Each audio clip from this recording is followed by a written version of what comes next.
तो दोस्तों काफी लंबे समय के बाद एक ऐसी खबर निकल कर आई है जो कि सीधे सीधे इम्पैक्ट डालती है भारत और रशिया के बीच में होने वाले क्रूड ऑयल के ट्रेड को लेकर। हम सभी जानते हैं कि भारत द्वारा इस समय डिस्काउंटेड रेट पर रशिया से क्रूड ऑयल खरीदा जा रहा है और इसका इम्पैक्ट ऐसा देखने के लिए मिला कि वर्ष 2023 में भारत द्वारा अपनी टोटल रिक्वायरमेंट का 39% क्रूड ऑयल अकेले रशिया से खरीदा गया। इसका इम्पैक्ट बाकी सारे देशों के ऊपर पड़ा जहां से हम लोग पहले खरीदा करते थे। अगर एग्जांपल अमेरिका का लिया जाए तो जहां पर हम लोग हमारी रिक्वायरमेंट का टोटल 10% क्रूड ऑयल किसी जमाने में खरीदा करते थे, तो वहीं रशिया से खरीद ज्यादा होने की वजह से अमेरिका से हम लोगों ने हमारी जरूरत का केवल 4% क्रूड ऑयल खरीदा। तो ये इम्पैक्ट लगभग सभी एक्सपोर्टर्स के ऊपर पड़ा है जहां जहां से भारत अपनी जरूरत का क्रूड ऑयल इंपोर्ट करता था। लेकिन ये सारी चीजें अमेरिका की आंखों में काफी किरकिरी बनी हुई थी और अमेरिका हर हाल में इस समय ये चाह रहा है कि भारत अमेरिका से क्रूड ऑयल का ये ट्रेड बंद कर दे, क्योंकि भारत जैसे देश जब बड़ी मात्रा में क्रूड ऑयल खरीद रहे रशिया से, इससे रशियन इकोनॉमी को काफी बूस्ट मिलता है। और देखा ये गया है कि रशिया की इकोनॉमी ने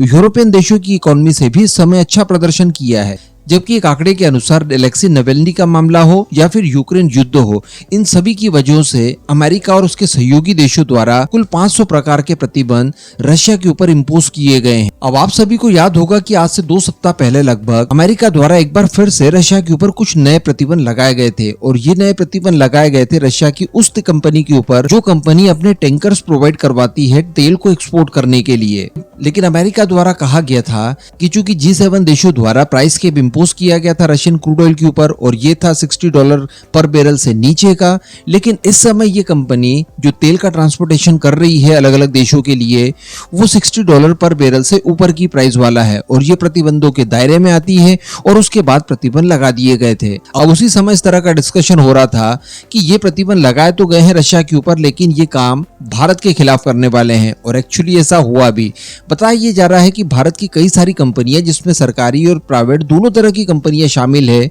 जो ऑयल रिफाइनरीज है, इन कंपनीज द्वारा रशिया से क्रूड ऑयल की खरीद एक्चुअली कम कर दी गई है। और कारण यह है कि क्रूड ऑयल के ट्रांसपोर्टेशन के लिए सबसे बड़ा माध्यम यही कंपनी बनी हुई थी जिसके ऊपर अमेरिका द्वारा प्रतिबंध लगा दिए गए हैं। इस कंपनी का नाम बताया जाता है PGSC सोवकॉम्फ्लोट टैंकर्स। तो इन प्रतिबंधों के चलते रिलायंस इंडस्ट्री हो या फिर इंडियन ऑयल कॉर्पोरेशन जैसी प्राइवेट कंपनियां हो, कई तरह की भारतीय रिफाइनर्स द्वारा इनसे तेल खरीद एक्चुअली कम कर दिया गया। लेकिन दोस्तों इसके सडनली बाद एक खबर निकल कर आती है और वो खबर काफी चौंका देने वाली थी, क्योंकि इन प्रतिबंधों की वजह से रशियन क्रूड ऑयल भारत नहीं आ रहा है, लेकिन इसके एवज में अब अमेरिकन क्रूड ऑयल भारत बहुत बड़े स्केल पर आना शुरू हो चुका है और इसका काफी ज्यादा इंपैक्ट भी पड़ा है। और बताया ये जा रहा है सीधे सीधे कि अमेरिका द्वारा रशियन माल के ऊपर सैंक्शन लगवा दिए ताकि अपना खुद का माल वो भारत को बेच पाए। इवन वाचर गुरु नाम की इस प्रोपेगेंडा वेबसाइट का आर्टिकल आप पढ़िए, ये अक्सर रशिया और चाइना का सपोर्ट करता है और अमेरिका के खिलाफ आर्टिकल पब्लिश करता है और अमेरिका को घेरने के साथ साथ रशिया चाइना का सपोर्ट करने के लिए ये ब्रिक्स को आधार बनाता है। ब्रिक्स की करेंसी को लेकर इस वेबसाइट द्वारा जितना प्रोपोगेंडा किया गया है वो आज तक किसी ने नहीं किया है। ब्रिक्स करेंसी की बात अगर घर घर तक पहुंचाई है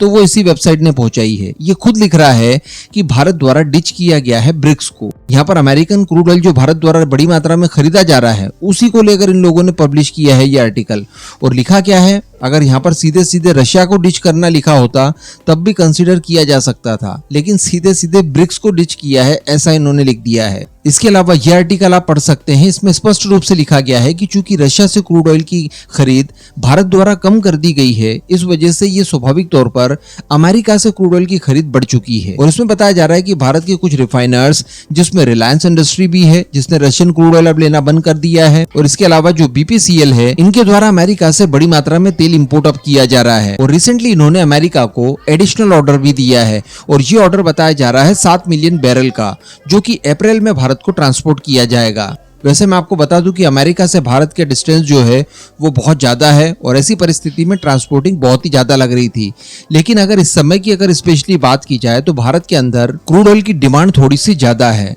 कारण है कि इलेक्शन सर पर है, इसके अलावा फसलों की कटाई वगैरह भी हो रही है, एनर्जी की रिक्वायरमेंट हमारे लिए इस समय ज्यादा है। तो रिक्वायरमेंट को पूरी तरह से फुलफिल करने के लिए हमने ये जो रशिया से क्रूड ऑयल खरीद कम की है, इस गैप को भरना अनिवार्य था जिसे कि अमेरिकन क्रूड ऑयल से भरा जा रहा है। बाकी मोरल वही है कि अमेरिका द्वारा रशियन तेल पर सैंक्शन लगा दिए गए ताकि अपना खुद का तेल वो भारत को बेच पाए। इस पूरे मुद्दे पर अब आपका जो भी मानना हो नीचे कमेंट करके जरूर बताइएगा।